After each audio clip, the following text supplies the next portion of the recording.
we're just putting our money into index funds. Index funds are funds that track the overall market, and so they go up and down with how the market is doing overall. It's not just an individual share, it is multiple shares all together. Hey everyone, welcome back to my channel, or welcome if you are new here. My name is Brooke. I am a 28-year-old remote tech employee, and on this channel, we like to talk about all things personal finance and getting better with our money. So if that's something that's interesting to you, please make sure that you subscribe to the channel and get notified every time I put out a new video. All right, today I'm going to go over our 2025 goals progress. It's already February, which is so crazy. This year has gone by in a blur. And so I want to check in on our 2025 financial goals that we have.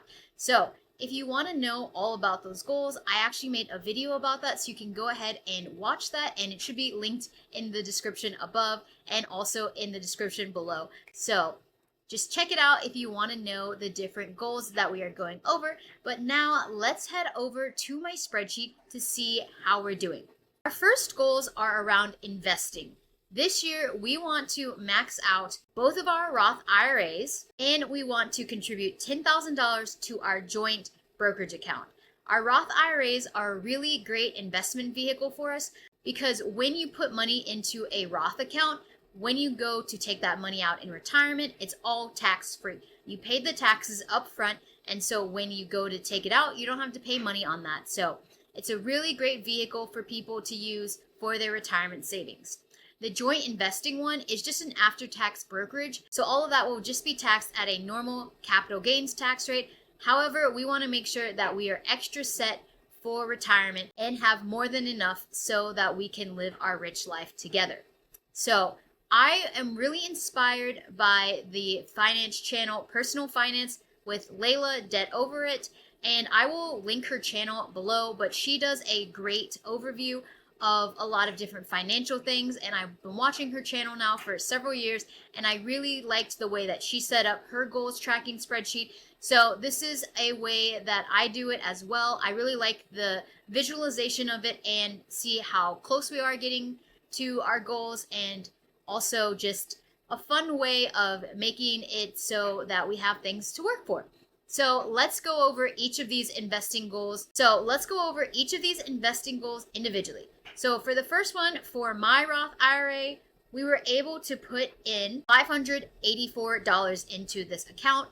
That's how much we need to put in each month in order to max it out at the end of the year. And this is what we've done for the past couple of years. So I've been able to max out my Roth IRA for the past 2 years. So this will be hopefully my third year of maxing it out. And for my husband's Roth IRA, we also did $584 to contribute to it so that we can be on target for maxing his out as well.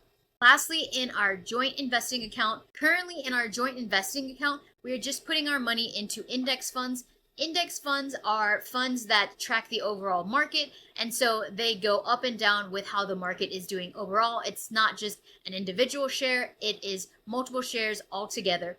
And so that's how we like to do it. Currently, monthly, we're investing into VTI and an iShares Clean Energy Fund.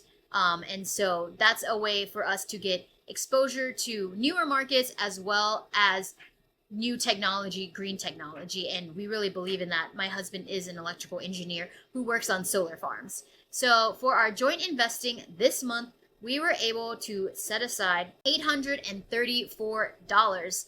So that is a lot of money to invest in 1 month. If you look here at our total investments come out to $2,002 for the month, which means that we are on track. Our percent completed is 8.34%, and that's exactly where we need to be at the end of January to get to our $24,000 investing goal. Now let's talk about our debt goals. So we have a couple of different debts that we are working for. The only debt types that we have are my husband's student loans and my car loan. If you want to know more about our debts, I did create a debt confession video, and that will also be linked up above. So you can check that out to learn more about how we got into these debts, what are their interest rates, and what is our plan to pay them off. But our goal this year is to pay off my husband's student loan number 2, which has a current balance of $5,000 at the beginning of this year. So we are hoping to pay that off, as well as my car loan. I've been doing some shorts on that. Every time I put money towards my car loan, I have been doing a little short to show you how much money I put into it and how much it has gone down by. And so our goal is to pay that off by the end of the year as well. And that at the beginning of the year was around $7,460. So let's look at what we put towards debt this month. So for my husband's student loan number 1, we put the minimum payment of $52.52. We are on a standard repayment plan of 10 years. We are not on an income-based repayment plan. So overall, the minimums that we have to pay each month are about $335 between all 3 of them. So we just put the minimum to student loan number 1. And for student loan number 2, we were able to put aside $739.13. This is because in total between the 3 student loans, we want to put $1,000 towards student loans. Finally, we have my husband's student loan number 4, and this one we also just put the minimum, and this one the minimum is the biggest minimum we have, $208.35, and that's because the starting balance that it was at was over $20,000, and so we have a pretty big minimum payment for it. And finally, let's look at my car loan. My car loan was at $7,460 at the start. And so in January, we were able to actually set aside $469, which is $200 more than the minimum payment each month. And I'm really excited that we were able to put extra towards our car loan because we had a lot of bills that we had to pay in January. So any little bit of money towards the car loan was what we wanted to do. And so $200 was a really great amount for us in terms of making sure that we could also hit all of our investing goals and our savings goals. And the reason why we're not being as aggressive about our debt is because of the low interest rates that they're all at, and we have a lot of time to get those paid off. Finally, looking at our total debt, we were able to send $1,469 to debt this month. That puts us at 7.6%. So we're a little bit behind, but I know that we are going to be able to catch up because we had some extra money that we made this month, and I will talk about that in future videos this month. So I'm really excited about that extra money that came in. Finally, we have our long-term savings goals. So these are for our emergency fund, our health and wellness fund, and our house fund.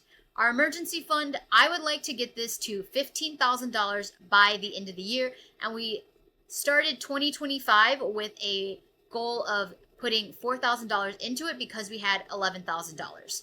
So to our emergency fund in January, we were able to set aside $335. So that puts us right on track at 8.38%. So we are good with that.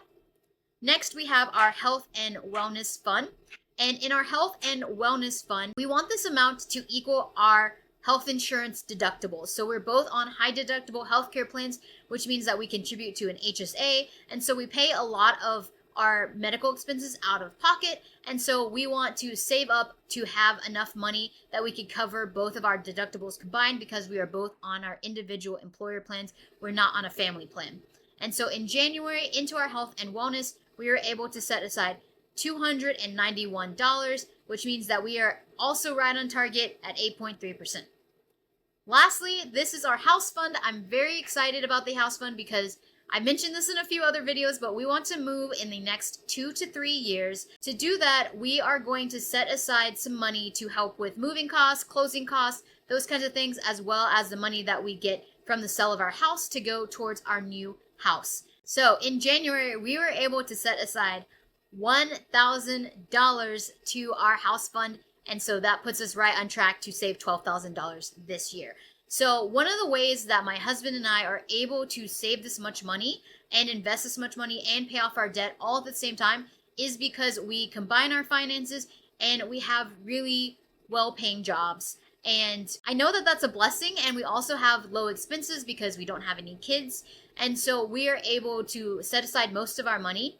And I want to do this for ourselves because we have so much time to see compound interest work and see how all of our good financial habits now are going to set us up for success in the future.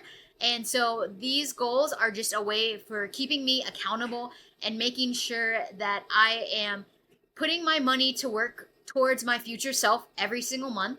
And it's a really great feeling to know that I am able to do this, able to pay for my lifestyle, and set my future self up for success.